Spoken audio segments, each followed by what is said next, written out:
오늘 말씀의 제목은 풍랑을 이긴 사람이라는 제목으로 말씀을 전할 때 세상의 험한 풍파를 이기면서 승리하는 삶을 이룰 수 있기를 주의 이름으로 축원합니다. 오늘 이 말씀의 내용은 세계의 역사를 바꾼 그러한 기본이 되어지는 말씀입니다. 만약에 오늘 이 본문에 나오는 바울이라는 인물이 없었고 바울이라는 인물이 오늘 말씀 속에 풍랑 속에 침몰됐다 그러면은 세계 역사는 어떻게 됐을까 하는 생각을 해봅니다. 그래서 오늘 말씀의 주인공은 위대한 사도 바울입니다. 바울은 늦게 예수를 믿었습니다. 핍박했던 사람으로 주님을 다메섹이라는 시리아로 가는, 이스라엘에서 시리아로 가는 그 도상에서 길에서 예수님을 만나서 거듭났습니다. 그래서 그는 원래 이름은 사울입니다. 예수를 만나고 나서 그가 이름을 개명을 했죠. 바울. 믿기 전에 사울은 내가 큰 자다 하는 그런 뜻입니다. 믿고 나서 그가 주님 앞에 보니까 자기가 큰 자가 아니라 가장 작은 자였습니다. 그래서 그는 자기의 이름을 바울이라고 바꿨습니다.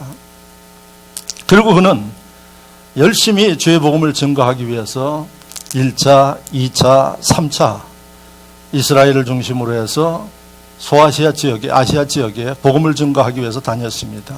그러다가 마지막에 그는 복음을 증거한다고 붙잡혔습니다. 그래서 그는 감옥에 갇혀있고 재판을 받는 과정에 있었습니다. 바울은 아버지가 로마 사람이고 어머니가 유대 사람이기 때문에 두 개의 시민권을 가지고 있었습니다. 유대, 이스라엘 시민권이 있었고 로마, 지금 이탈리아의 시민권이 있었던 것입니다.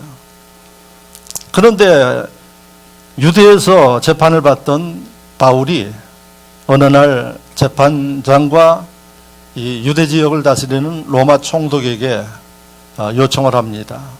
나는 로마에 가서 재판을 받게 해 주십시오.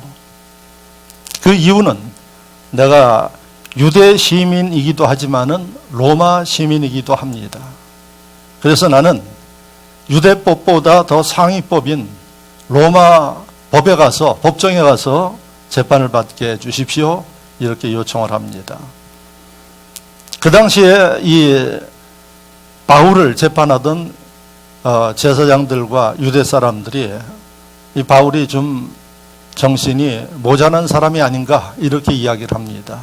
이유는 그냥 재판받으면 거기서 풀려날 수 있고 그때 자유롭게 생활할 수 있는데 굳이 뭐 하려고 그 먼 로마로 가려고 하느냐 이런 생각을 하니까 바울이 이야기하는 게 어리석게 들렸던 것입니다.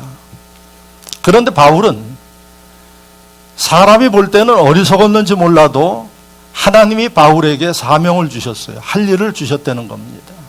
그게 뭔가 하니 인생의 마지막에 로마에 가서, 그 당시에 로마는 세계 중심입니다.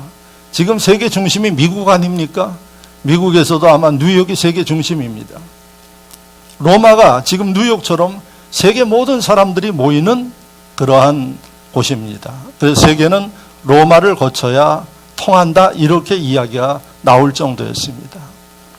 그래서 이 바울은 하나님이 세계 중심지에 가서 복음을 증거하고 교회를 세워서 그 복음이 전 세계로 퍼져나가게 하는 이 섭리 계획을 알고 그가 죄인의 몸으로 로마로 보내지기를 원했던 것입니다. 그래서 로마 시민권을 가진 사람의 이야기니까 유대 재판정에서 재판을 할 수 없습니다.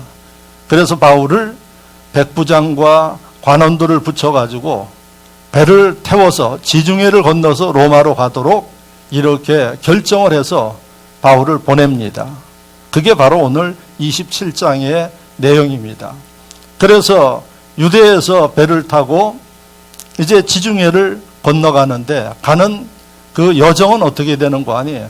이스라엘에서 바로 건너는 게 아니라 군데 항구를 거쳐서 로마로 가게 되어 있습니다. 왜냐하면 로마로 가고자 하는 사람들이 많았기 때문에 다른 항구에 거쳐가지고 가게 되었습니다. 그래서 터키 앞쪽에 있는 그레데라는 그 섬에, 지금 크레테라는 섬입니다. 그 섬의 항구를 거쳐서 갈 사람들을 태워가지고 로마로 가는 이런 항로입니다. 드디어 출발했습니다. 그래서 이 출발한 배가 미양이라는 이 항구에 도착을 했습니다. 이 미양이라는 항구는 조그만 어촌과 같은 크지 않은 항구입니다. 그 항구에 도착을 했는데 탄 사람의 인원수를 보니까 276명이 탔어요. 거기 탄 사람들의 구성을 보니까 백부장과 바울을 호송하기 위한 관원들과 그 다음에 선장이 있겠고 선원들이 있었고 선주, 그 배의 주인이 타고 있었고 나머지는 승객들이 276명이니까 그 당시의 배로는 적지 않은 배입니다. 그래서 미양에 도착을 했는데 바울에게 하나님이 아마 감동을 주시고 계시를 주셔서 여기서 지금 가지 말고 여기에서 좀 더 머물다가 이제 로마를 향해서 출발하는 게 좋겠다 하는 이 지혜를 바울에게 하나님이 주신 겁니다. 바울은 배 전문가가 아닙니다. 항해 전문가가 아닙니다. 그런데 하나님이 바울에게 이러한 계시를 주니까 바울이 백부장에게 이야기를 합니다. 지금 출발하는 것보다 여기에 좀 더 머물러서 지중해 연안에 일어나는 이 강한 이 광풍, 돌풍, 지금으로 이야기하면 허리케인과 같은 그러한 이 바람의 피해를 피해서 가는 게 좋겠습니다. 그래서 적지만은 좀 불편하지만은 이곳에 머물러 있다 가는 게 좋겠습니다. 이렇게 사도 바울이 이야기를 합니다. 그래서 그 말씀이 바로 9절부터의 말씀에 나옵니다. 오늘 제가 읽지는 않았는데 10절 말씀을 보면 말하되 여러분이요 내가 보니 이번 항해가 화물과 배만 아니라 우리 생명에도 타격과 많은 손해를 끼치리라 하되 백부장이 선장과 선주의 말을 바울의 말보다 더 믿더라 그랬습니다. 바울이 그렇게 이야기를 했는데 바울이 전문가가 아니라 선장과 선주가 그 길을 많이 다녀본 전문가입니다. 그러니까 이곳에 좀 더 머물러서 갑시다 이렇게 요청을 했는데 이걸 무시하는 겁니다. 그리고 선장과 선주의 이야기대로 이 미항보다는 좀 더 가면 베닉스라는 항구가 있는데 그게 12절에 나와요. 그 항구가 겨울을 지내기에 불편하므로 거기서 떠나 아무쪼록 베닉스에 가서 겨울을 지내자 하는 자가 더 많으니 베닉스는 그레데 항구라 한쪽은 서남을 한쪽은 서북을 향하였더라. 터키 앞쪽에 있는 크레데는 그 섬입니다. 이 섬이 지금도 관광객들이 많이 가요. 아름다운 이 섬이기 때문에. 그래서 그 당시에도 이 섬이 미항보다는 훨씬 좋은 항구고 생활 여건이 갖춰져 있으니까 기왕이면은 거기까지 가서 거기서 머물다가 로마로 갑시다. 이렇게 선장과 선주가 백부장에게 이야기를 하니까 백부장은 바울의 비전문가의 이야기보다는 선장과 선주의 이야기를 들었습니다. 배가 출발합니다. 그 출발해서 가는 게 제가 오늘 여러분들에게 읽어드린 13절부터의 내용입니다. 남풍이 순하게 불매 그들이 뜻을 이룬 줄 알고 닷을 감아 그레데 해변을 끼고 항해하더니 참 바람도 좋고 파도도 잠잠하고 야 이게 뭐 걱정 안 해도 된다 하는 마음을 가지고 항해를 시작한 겁니다. 그런데 14절에 보니까 얼마 안 돼요. 섬 가운데로부터 유라굴로라는 광풍이 크게 일어나니 유라굴로는 그 아주 이 광풍의 이름을 갖다가 유라굴로라고 불렀어요. 우리 해마다 태풍이 올라오면 태풍의 이름이 있듯이 지중해 부는 광풍의 이름이에요. 그래서 유라굴로라는 뜻은 동편, 동쪽 이런 의미를 가지고 있어요. 그러니까 동편에서 불어오는 강한 바람 이걸 우리가 표현하기를 광풍이다. 요즘으로 이야기하면은 아마 허리케인과 같은 엄청난 세력이 있는 그런 바람이다. 이렇게 봅니다. 이 유라굴라가 잠잠했던 그 바다 가운데 일어나니까 276명을 태웠던 이 배가 그야말로 낙엽처럼 움직이는 겁니다. 그래서 한순간에 15절에 보니까 배가 밀려 바람을 맞춰 갈 수 없어 가는 대로 두고 쫓겨가다가 아무리 이 조종을 하려고 해도 말을 듣지 않습니다. 그러니까 그 배가 광풍이 부는 대로 움직여 나가는 이런 모습이에요. 상상을 한번 해보십시오. 그 배 안에 있었던 사람들이 어떤 마음이겠습니까? 여러분, 요동치는 배 속에서 멀미할 뿐만 아니라 이제 선장 선원들도 긴장할 수밖에 없어요. 왜? 배가 지멋대로 가니까. 그걸 우리가 표류한다고 이야기를 합니다. 그런데 그것으로 끝난 게 아니라 보니까 어떤 일들이 벌어지는 거 하니 이 배가 점점 이상해요. 그렇게 선원들이 어떤 결정을 하는 거 하니 그 여행하기 위해서 실었던 물건들 이런 것들을 갖다가 다 내려버리고 던져버리는 이런 일들이 벌어진, 배를 좀 가볍게 하느라고 그렇게 애를 씁니다. 그래서 18절에 보니까 우리가 광풍랑으로 심히 애쓰다 이튿날 사공들이 짐을 바다에 풀어버리고 그 짐 필요한 짐이에요. 장사하려는 사람도 있었고 항해하기 위해서 몇 달을 먹어야 할 그러한 짐들인데 사라지니까 그 짐을 다 버렸어요. 그리고 여러분, 그것으로도 안 돼. 3일째 되는 날에 19절에 보니까 배의 기구를 그들 손으로 내버리니라. 배의 기구는 뭔지 아시죠? 항해하기 위해서 필요한 것들, 그것도 다 버렸어요. 그럼 앞으로 어떻게 할 겁니까? 그거보다도 우선 배가 가라앉지 않는 게 중요하니까 다 버렸어요. 아까 이야기한 대로 그 짐에는 자기의 소중하게 돈을 주고 산 것도 있고 애지중지한 것도 있어요. 그런데 보십시오. 생명이 오락가락하는 그때는 이 말씀을 보니까 다 버려요. 왜? 살아야지 되니까. 이런 상황 속에 어떤 문제가 생기는 거 하니 아까 이야기한 대로 여러 날 동안 해도 별도 보지를 못했어요. 그러니까 벌써 사흘을 지나서 갔으니까 아마 한 일주일째 향해 가는 그러한 일이에요. 그 정도 시달리니까요. 사람들이 21절에 여러 사람이 오래 먹지 못하였으며 바울이 서서 말하되 여러분이여 내 말을 듣고 글에 대해서 떠나지 아니하여 이 타격과 손상을 면하였으라면 좋을 뻔하지 않았느냐. 사도 바울이 이야기를 해요. 그때 내가 이야기를 했을 때 듣고 떠나지 않았으면 이런 고생을 하지 않느냐. 여러분, 배멀미 하시죠? 예? 배멀미 안 하는 사람도 있는데 많은 사람들이 배멀미를 해요. 저는 차멀미도 하고 배멀미도 해요. 그래서 이 차를 타면 요즘엔 좀 괜찮은데 이 버스를 타면 막 멀미를 해요. 그래서 운전을 어떻게 할까 이렇게 우려가 됐던 사람이에요. 그런데 제가 차를 가지고 운전하면 멀미를 안 해요. 그런데 남의 차를 타면 멀미를 해요. 그래서 제가 하나님의 명을 받아 선교 여행을 가려면은 비행기를 타고 거기에서 또 어떨 때는 3시간, 4시간씩, 7시간씩 이 버스를 타고 가는데 난 도저히 못 갈 것 같은데 참 희한한 것은 선교 여행을 가면 절대 멀미를 안 합니다. 비행기도 멀미를 안 해요. 그런 걸 보면은 하나님께서 허락하시는 일들은 하나님이 지켜주시는 것 같아요. 그런데 배멀미는 더 심하게 해요.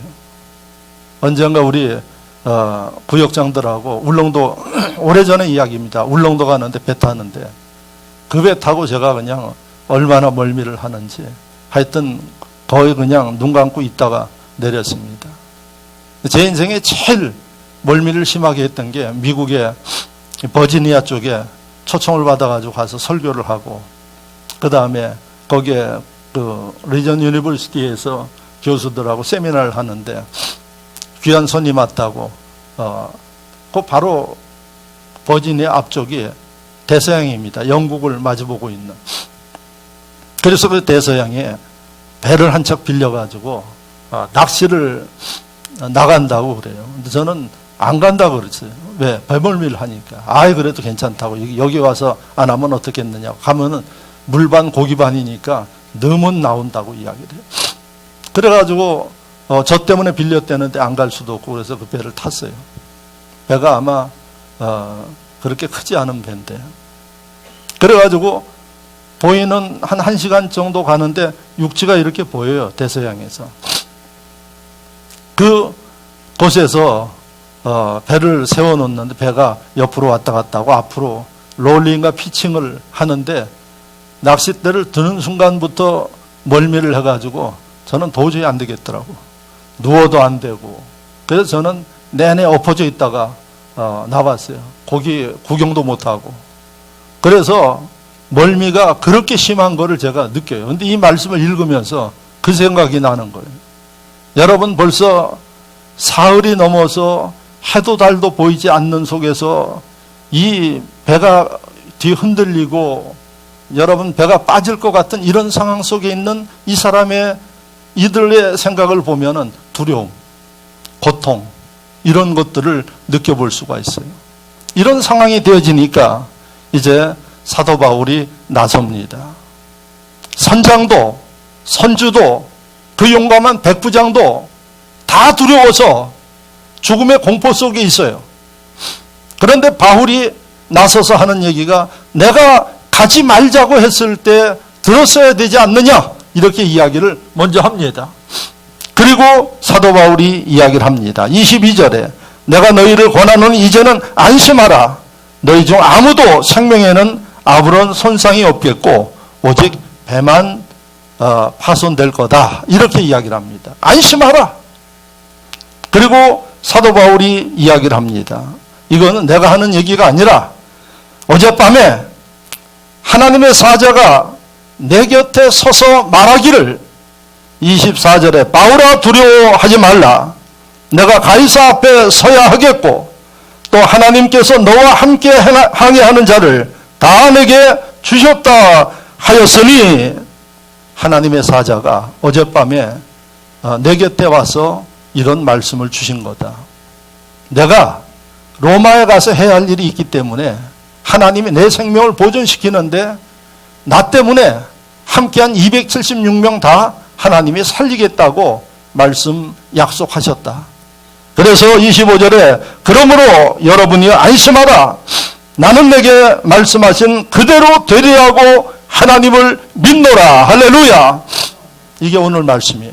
그리고 나서 뒤에 말씀 아까 27절을 읽었는데 열 나흘째 2주 동안 이렇게 고통을 당했어요. 그리고 이제 보니까 육지가 보여요. 그 육지에 상륙을 해가지고 그들이 로마를 향해 가는 이 여정이 그 다음에 나옵니다.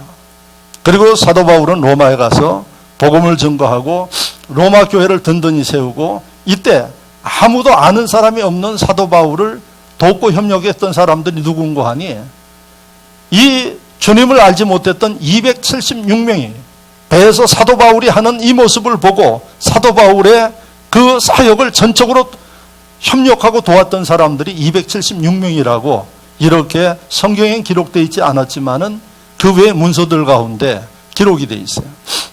그러니까 오늘 이 말씀을 통해서 하나님이 저나 여러분들에게 주시고자 하시는 말씀이 뭐예요? 광풍입니다. 유라굴로입니다. 그럼 우리 인생에 유라굴로를 만날 수 있어요. 내 인생이 이것으로 끝나나 보다. 이제 나의 모든 것들이 희망이 없어 보이는 이러한 일들을 당할 수가 있어요. 오늘 이것을 이야기하는 겁니다. 그러면 오늘 전 세계가 여러분 어떤 유라굴로의 광풍을 지금 대하고 있습니까? 코로나19 바이러스의 광풍에 지금 휩싸여 있어요. 세계의 강대국인 미국도 휘청거리고 있어요. 대한민국 여러분 휘청휘청하고 있어요.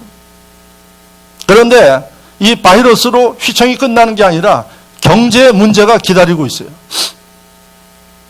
많은 사람들이 바이러스만 보고 있는데 경제를 걱정하는 심령들이 많아요. 그래서 여러분 이렇게 되니까 다른 나라도 돈이 없고 이렇게 하니까 우리나라에 투자했던 돈들을 지금 빼가요. 근데 제가 보니까 어떨 때는 하루에 약 90억 달러의 돈이 나가고 그래요. 우리나라 가지고 있는 달러가 한 3천 몇백억 달러예요. 매일 90억 달러씩 빠져나가면 이 돈 있겠어요, 없겠어요? 이 돈 없으면 옛날에 IMF 짝이 나는 겁니다. 그러니까 벌써 미래를 보는 사람들이 미국하고 이 돈을 주고받는 이 협정을 해가지고 600달러를 빌려서 쓸 수 있도록 그렇게 놨어요. 그런데 보니까 그 돈 중에 129억을 며칠 전에 풀었어요.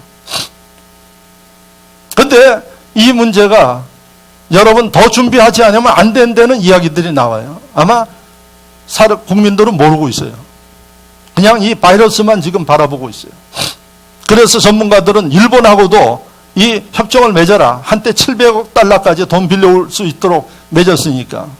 그런데 일본한테 하자고 못해요. 왜? 그 전에 죽창 들고 일본 사람들 죽이고 이런 얘기를 했으니 거기다가 무슨 얘기를 하겠어요. 그런데 속은 타죠. 맺어놔야지 혹시라도 앞으로 있게 될 일을 대비해야지 되는데 하자니 자존심 상하고. 그렇게 일본에서는 한국이 돈 빌려달라고 안 하는데 우리가 왜 빌려주느냐, 왜 우리가 먼저 나서느냐 이렇게 이야기를 하고 있어요. 여러분, 유락 흘러내는 광풍이 대한민국뿐만 아니라 세계를 지금 강타하고 있어요. 미국은 여러분 예측하기를 1930년에 뉴딜 정책을 썼는데 그때 있었던 대공황이 올 수 있다고 이것에 대해서 지금 예측하고 대비하고 있어요. 자, 이야기를 들어보면 저와 여러분들이 흔들리는 뱃속에서 앞이 보이지 않는 캄캄한 가운데 있는 것 같아요. 문제는 여러분 정치 지도자들이 이 문제를 해결할 수 있느냐 하는 문제입니다. 제가 볼 때는 해결할 수 있는 사람이 없어요. 여러분, 지금 이 본문에 나와 있는 사도 바울이 처한 뱃속에서 배 전문가예요. 항해 전문가예요. 선장도 선주도 백부장도 아무도 방법을 몰라요. 그저 두려워하고 그러고 있었어요. 그런데 유일하게 살 수 있는 방법을 제시한 게 비전문가인 영적 지도자인 사도 바울이 여러분 이 문제의 해결점을 제시했다는 사실입니다. 그래서 하나님이 오늘 강 목사를 통해서 여러분들에게 이 말씀을 듣게 하고 이 말씀을 듣는 여러분들이 어떻게 해야 하는가를 깨닫기를 원한다는 사실을 들으시기를 축원합니다. 복 있는 분들입니다. 자, 그러면 우리는 이런 현대판 유락올레라는 광풍을 지금 맞이해서 휘청휘청하고 있는데 앞으로 더한 광풍이 경제적인 광풍이 다가올 수 있어요. 어떻게 해야 되느냐? 바울의 모습을 통해서 배우고 여러분들이 잘 지켜나가서 이 광풍이 결국은 어떻게 됐는고 하니 사도 바울을 죽이지 못했어요. 그래서 바울은 로마를 갔어요. 로마에서 복음을 전하고 교회를 세웠어요. 276명이 바울의 힘이 됐어요. 이 로마에 증거한 복음이 AD 300년에 콘스탄틴 대제가 예수를 믿게 된 거예요. 할렐루야. 그래서 제가 세계 역사를 바꾼 이 사건이 오늘 본문이에요. 바울이 죽었다면 어떻게 됐을까? 그런데 바울이 살아서 하나님 은혜 가운데 광풍을 이기고 갔기 때문에 로마의 황제가 예수를 믿었어요. 그러고 나서 1200년의 역사가 흐르고 나서 1517년에 종교개혁이 일어납니다. 종교개혁을 통해서 이어지는 게 산업혁명이 일어나요. 르네상스하고 산업혁명이 일어나면서 1760년에 영국을 중심으로 해서 산업혁명이 일어나요. 이게 종교개혁이 그 시발점이에요. 그래서 제1차 산업혁명이 일어나죠. 인류의 삶이 폭발적으로 바뀌어버렸어요. 그리고 우리는 제2차 산업혁명을 받고 제3차 산업혁명을 받고 대한민국 지금 제3차 산업혁명 그 혜택을 누리면서 살고 있어요. 이제 4차 산업혁명을 향해서 가고 있는 시점이에요. 사도 바울이 영적 지도자지만 바울에 의해서 인류의 세계의 역사가 바뀌어버렸어요. 그게 오늘 본문이에요.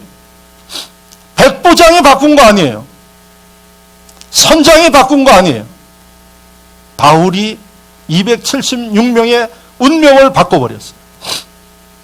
그러면 현대판 유다 군라 속에서 많은 사람들이 두려워하고 그 다음에 공포 가운데 있는데 사람들 만나는 것도 두려워하고 있어요. 어떻게 삽니까 여러분? 그렇게 이런 공포 가운데 있는 저와 여러분들이 어떻게 이것을 이기면서 하나님의 예비된 축복과 은혜를 누릴 것인가? 이게 오늘 본문 말씀 속에 기록되어 있다는 얘기입니다. 제가 앞에 성경 본문을 해설해 드리면서 여러분들 마음속에 어떤 게 느껴왔나요? 첫째, 이것을 이길 수 있는 길은 사도 바울이 하나님 앞에 기도한 모습을 봐야 된다는 얘기예요. 아까 사도 바울이 분명히 이야기를 했습니다. 본문 말씀 속에 보니까 23절에 내가 속한 바 곧 내가 섬기는 하나님의 사자가 어젯밤에 내 곁에 서서 말하되 이렇게 기록되어 있어요. 바울과 함께 다 같은 배에 타고 있어요. 그런데 276명은 뭔 일 하고 있었어요? 선장과 선원들은 물건 버리는 일에 바빴어요. 왜? 배를 가볍게 해서 띄우려고. 그리고 거기 있는 손님들, 승객들은 뭐 하고 있었을까요? 아마 절망하고 있었어요. 공포 가운데 사로잡혀 있었어요. 그때 사도 바울이 뭘 했는가? 오늘 이 말씀 속에서 우리가 발견할 수 있지 않습니까? 어젯밤에 내가 기도했다는 얘기. 그 흔들리는 배 속에서 기도했어요. 그 공포감을 느끼는 속에서 하나님 앞에 기도했더니 하나님의 사자가 자기에게 와서 하나님의 말씀을 주신 거예요. 여기에 바로 사도 바울이 풍랑을 이기는 비결이 되었고 세계의 역사를 바꾸는 길이 되었다는 사실을 믿으시기를 축원합니다. 현대판 코로나 바이러스의 광풍 속에 있는 대한민국의 크리스천들 어떻게 해야 되겠는가 하는 얘기예요. 흔들리는 뱃속에서 기도했던, 해와 달이 보이지 않는 암흑 속에 있으면서 기도했던 사도 바울을 기억하면서 우리는 여건이 좋지 않습니까? 바울처럼 기도하는 심령들이 이길 수 있다는 얘기입니다. 바울처럼 기도하는 심령들이 역사를 바꿔놓을 수 있다는 얘기입니다. 어떻게 기도하고 있나요? 이런 상황 속에 어떻게 기도합니까? 많은 심령들이 나라에서 이제 모여서 예배드리지 말고 온라인 예배를 드려라. 뭐 2주 동안 하고 2주 동안 또 연기하고 그러니까 그 말에 잘 순종해가지고 듣는 분들이 많아요.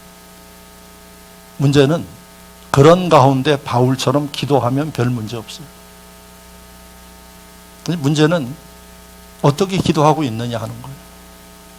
어떻게 보면 코로나 바이러스는 여러분 우리가 살고 있는 이 세대를 뒷걸음질 치게 만드는 사단의 역사일 수 있고 신앙생활하는 신앙인들의 영적 생활을 침체하게 만드는 그런 바이러스일 수 있습니다.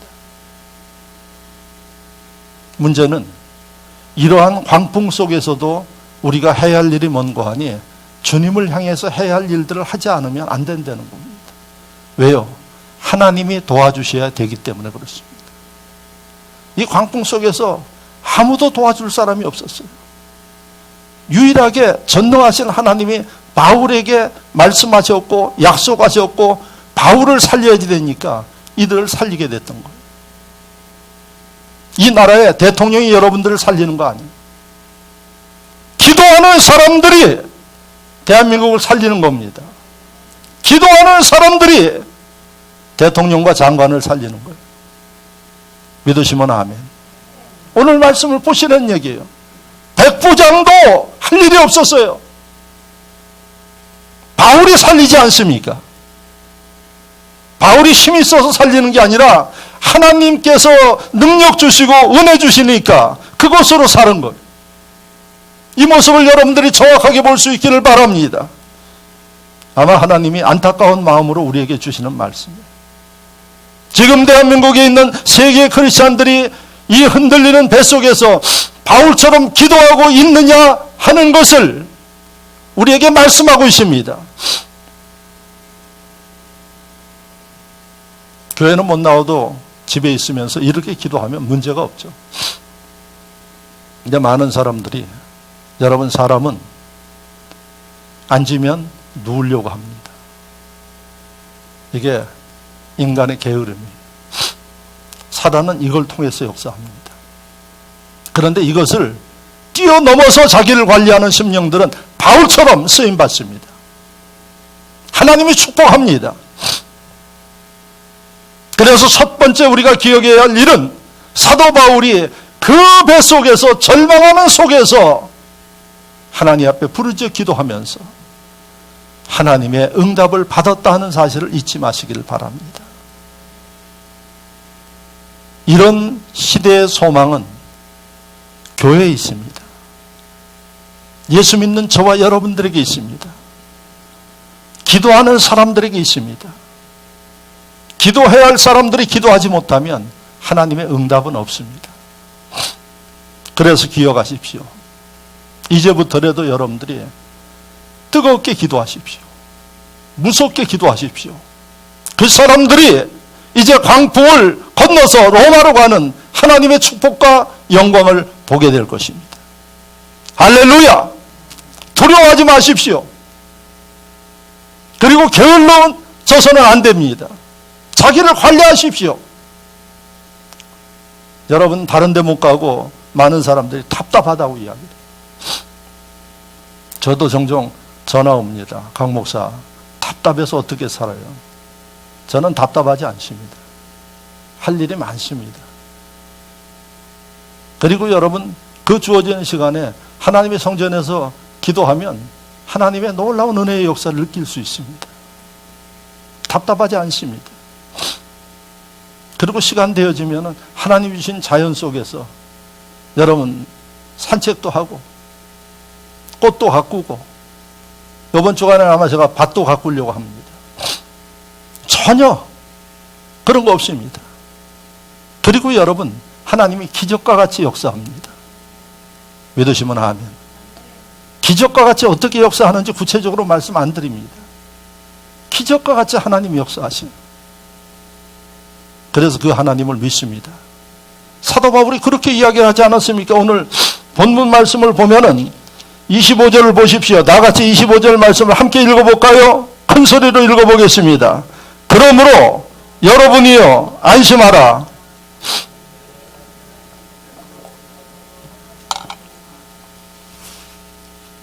뭐라 그랬습니까?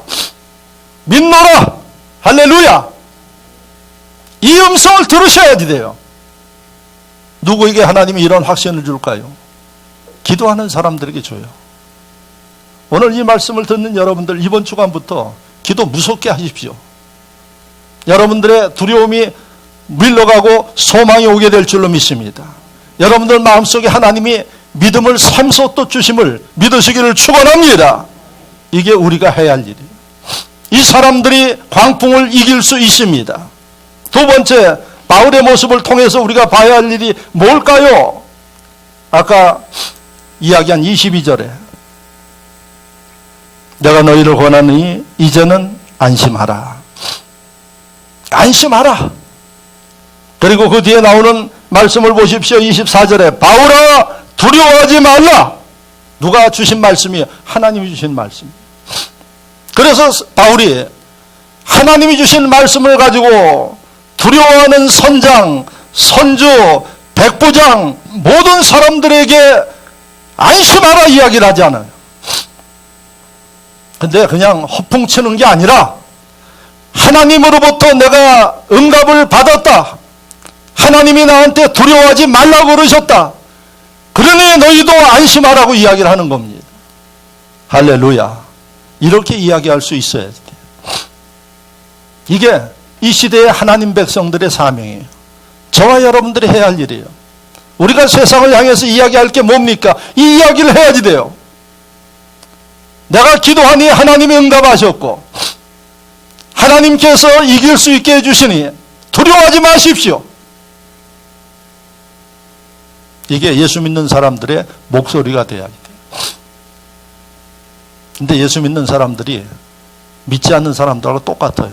요즘에 보면 똑같은 목소리를 내고 있어요. 아니, 나라에서 예배 드리지 말라 그러는데 왜 예배를 드립니까? 나라에서 예배 드리지 말라는 얘기 아니에요. 온라인 예배하고 병행해서 드리는 교회는 7가지 조항을 잘 지켜주십시오. 이게 나라에서 이야기하는 겁니다. 그런데 제가 보면은 예수 믿는 교회 다니는 사람들도 믿지 않는 사람하고 똑같이 이야기를 합니다. 어느 분은 그렇게 이야기를 하는데 왜 예배를 드립니까? 여러분, 국가에서 정해준 그 기준을 준수하면서 예배 드리면 우리가 할 일을 다 하면서 드리는 거예요. 눈치 볼 것도 없어요. 우리가 책 잡히고 그런 일들을 하면서 하는 일들은 당연히 요거를 얻어먹어요. 신천지와 같이 하면 안 되죠. 만민교회 같이 그렇게 하면 안 되죠. 본당에서 예배 안 드린다 그러놓고 지하에서 예배 몰려서 들어가지고 환자 나오고 그러면 안 되죠. 예배가 뭐 우리가 부끄러운 일을 하는 겁니까? 하나님 앞에 영광 돌리는 일이에요. 당당하게 해야죠. 그 대신에 여러분 감염되지 않도록 우리가 할 도리를 다 해야죠. 제가 여러분들에게 늘 이야기를 하죠. 여러분들 앉아있는 의자 다 소독된 의자예요. 비싼 돈들 사가지고 여러분들 모르지만은 봉사하시는 분들에 의해서 하나하나 다 소독된 거예요. 저 2층 유아방까지 완전히 소독된 거예요. 그게 일주일에 한 번씩 그렇게 합니다. 그리고 들어오는 1층은 어린이집 교사들이 아침, 저녁, 점심으로 부모들 손잡고 바깥에서 들어오는 부모들이 무서워요. 그래서 매일 닦아요. 아마 못 보고 있을 겁니다. 그래서 제가 이야기하는 제일 안전한 곳이 교회예요. 제일 안전한 곳이 재능교회예요. 그런데 여러분, 교회 다니는 심령들이 나라에서 그렇게 하니까 이제 지켜야지. 뭘 지켜요, 여러분? 믿음을 지켜야지. 오늘 본문의 이 사도 바울의 모습을 여러분들이 보시라는 얘기예요. 오히려 믿지 않는 사람들에게 우리가 희망을 주고 그들에게 확신을 주고, 그런데 예수 믿는 사람들이 믿지 않는 사람들 똑같은 목소리를 내고 있어요. 이게 우리의 현실이에요. 그 배는 침몰할 수밖에 없습니다. 왜요? 역사를 하나님이 주관하세요. 오늘날 이 바이러스에 의해서 세계가 흔들거리는 거, 하나님의 뜻이 뭔지 제가 설교를 했죠. 인간들한테 교만하지 말아라 하는 거. 교만하지 말아라. 미국 세계 강대국이지만 교만하지 말아라. 여러분, 전 세계를 북한을 공포로 몰아넣는 미국 항공모함 바이러스가 들어가니까 항공모함 쑥대밭됐어요. 그래가지고 100여 명이 감염이 돼서 선장이 이 사람들을 치료하라 그러니까 미국 대통령이 화가 나가지고 왜 보고도 없이 네 맘대로 하느냐, 그 함장이 잘렸어요. 항공모함 하나가 쑥대밭 돼버렸어요. 지금 북한이 두려워하는 무기예요. 그런데 보십시오. 하나님이 한번 흔들어대면은 여러분 여지없이 무너집니다. 아까 보셨죠? 배 안에 온갖 짐들을 가지고 화려한 로마에 장사하러 가기도 하고 또 여행 가려고 하는 사람들이 있었어요. 하나님이 광풍을 통해서 흔들어 놓으니까 다 버렸어요. 이게 하나님의 섭리입니다. 자, 그렇다면 우리는 기도하는 사람, 지혜로운 사람, 하나님의 말씀을 정확하게 보는 사람은 이 시대에 우리가 해야 할 일들은 믿지 않는 사람들을 우리가 이끌어 나가야지, 믿는 사람들 그 생각과 일들에 우리가 휩쓸려서는 안 된다는 얘기입니다. 사도 바울을 보십시오. 맨 처음에는 선장과 백부장이 주도했어요. 그런데 나중에는 위태하게 되니까 누가 주도합니까? 바울이 주도했어요. 그래서 산 겁니다. 이 시대에 여러분, 사람들에게 희망을 누가 줄 수 있어요? 주님이 주십니다. 기도하는 사람들이 하나님께로부터 응답받고, 할렐루야. 그리고 그 하나님의 희망을 선포해야 돼요. 걱정하지 마십시오. 하나님이 치료합니다. 하나님이 도와주실 것입니다. 대한민국이 어떤 나라입니까?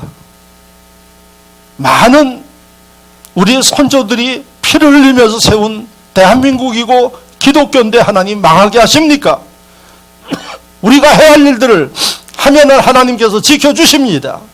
이게 예수 믿는 심령들이 오늘에 해야 할 일입니다. 그런데 이 일을 해야 할 심령들이 믿지 않는 사람과 똑같이 부정하고 오히려 문제제기하고 기도하면서 하나님의 음성을 들을 수 있기를 바랍니다. 그리고 자신 있게 이야기를 하십시오. 제가 그렇게 이야기를 합니다. 제일 안전한 곳이 진흥교회다 이야기를 합니다. 그리고 우리가 그렇게 갖고 와야지 돼요. 그리고 사람들이 여러분 피신하기 위해서 진흥교회로 오는 그러한 이 열정과 담대함이 있어야지 돼요. 어디처럼 뭐 그냥 소금을 뿌려가지고 이렇게 해서는 안 되지. 그래서 바이러스 죽지 않잖아요. 정당한 방법을 가지고 우리가 지금 최선을 다하고 그 다음에 내야 할 목소리는 정확하게 내라는 얘기입니다. 이게 이 시대에 필요해요. 이런 그리스도인들이 이 시대에 필요하다는 사실을 기억하시기를 축원합니다. 우리가 해야 할 얘기. 마지막에 여러분들이 기억해야 할 일이, 이 바울은 어떤 일을 했는가 하니 하나님이 바울을 살린 이유가 바울이 해야 할 일이 있기 때문에 하나님이 살렸다, 이렇게 분명하게 기록하고 있습니다. 그래서 여러분 말씀을 여러분들이 보시면 24절, 다 같이 24절도 한 목소리로 읽어보겠습니다. 바울아 두려워하지 말라. 내가 가이사 앞에 서야 하겠고 또 하나님께서 너와 함께 항해하는 자를 다 내게 주셨다 하였으니, 네가 가이사 로마 황제 앞에 가서 복음을 증거해야 할 사명이 있다. 그러니까 걱정하지 말아라. 그것 때문에 바울을 살려주신 거예요. 자, 그러면 이 말씀 속에서 우리가 깨달아야 할 게 뭘까요? 이 시대에 여러분 바이러스의 광풍이 뒤흔들어대요. 그런데 하나님 앞에 할 일이 있는 심령들, 하나님이 어떻게 하시겠다니? 지켜주시겠다는 얘기예요. 믿으시면 아멘. 아멘. 그렇다면 우리가 해야 할 일이, 이런 상황 속에 내가 해야 할 일이 뭔가? 내가 어떻게 해야 하는가? 그런데 많은 사람들이, 많이 교회 다니는 사람들이 위축되어 있어요. 안 믿는 사람들하고 똑같아요. 우리는 그리스도인입니다. 그리스도인은 구별된 사람입니다. 똑같은 상황 가운데서도 사는 게 달라요. 생각하는 게 달라요. 사도 바울을 보십시오. 남들 다 죽겠다 죽겠다 하고 있는데 바울은 산다고 이야기를 하고 있어요. 걱정하지 말라고 이야기를 하고 있어요. 그런데 그대로 됐습니다. 할렐루야. 여러분, 우리가 이 시대에 해야 할 일이 뭡니까? 남들은 손을 놓고 움츠리고 눈치 보고 두려워하고 있지만 예수 믿는 심령들은 내가 할 일이 뭔지를 아셔야 돼요. 제가 지난 주간 설교했죠. 내가 할 일이 뭘까요? 돌아보는 일을 하셔야 돼요. 미래를 위해서, 도약하기 위해서 충전하는 일들을 하셔야 돼요. 여러분 잘 기도하고 여러분들을 관리해서 이 문제가 해결될 때 남들 걸음마 할 때 여러분들 달려가는 이런 지혜가 있어야 돼요. 하나님이 이런 기회로 하나님 백성들에게 말씀하시는 거예요. 내가 해야 할 일, 특별히 우리는 여러분 이럴 때 무엇을 전하는가 하니 하나님의 은혜를 전하고 복음을 증거하는 지혜가 있기를 주의 이름으로 축원합니다. 축원합니다. 바울이 그러지 않습니까? 안심하라. 왜? 하나님이 내게 응답하셨다. 나는 그 하나님을 믿는다. 이 얘기는 뭐예요? 너도 믿어라 하는 얘기. 이게 먹혔어요. 그리고 바울이 선포한 대로 됐어요. 아까 이야기한 대로 성경 본문에는 기록되어 있지 않지만은 276명이 바울이 팬이 됐어요. 그들이 로마 교회에, 로마에 가서 바울이 사역하는데 많은 도움을 준 사람들이 276명이에요. 잘 기억하시기 바랍니다. 지금도 죽는 사람은 죽어요. 안 되는 사람은 안 돼요. 그런데 하나님 앞에 할 일을 발견하고 그 일들에 충실한 바울과 같은 사람들은 사람을 붙여줍니다. 276명이 바울의 말 듣지 않았던 사람들이 바울을 돕는 사람이 되었어요. 이 믿음을 가지고 여러분들이 해야 할 일들을 하십시오. 내가 해야 할 일들이 뭐라고요? 이럴 때 하나님의 영광을 나타내십시오. 주님의 복음을 전하십시오. 어떤 분은 그래요. 이럴 때 교회 나오라 그러면은 오히려 욕도 먹습니다. 바울을 보십시오. 하나님이 주시는 안심하십시오. 하나님이 치료하십니다. 하나님이 사랑하십니다. 하나님이 축복하십니다. 교회는 안전합니다. 그리고 마음껏 하나님 앞에 기도하십시오. 우리가 해야 할 일들이. 그런데 앞서 이야기한 대로 움츠리고 우리가 해야 할 일을 하지 못하고 선장과 여기 배 타 있는 사람처럼 우왕좌왕하는 이 심령들이 되어지면 절망입니다. 앞이 안 보입니다. 그러므로 여러분, 오늘 사도 바울처럼 내 이 상황 속에서 내가 할 일이 뭔가, 이걸 정확하게 보십시오.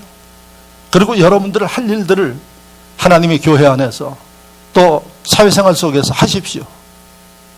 그때 하나님이 이제 사람도 붙여주십니다. 필요한 능력도 주십니다.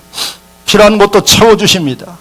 새로운 일이 기다리게 되는 이런 은총의 사람들이 될 수 있기를 주의 이름으로 축원합니다. 말씀을 생각하며 다 같이 한 목소리로 기도합니다.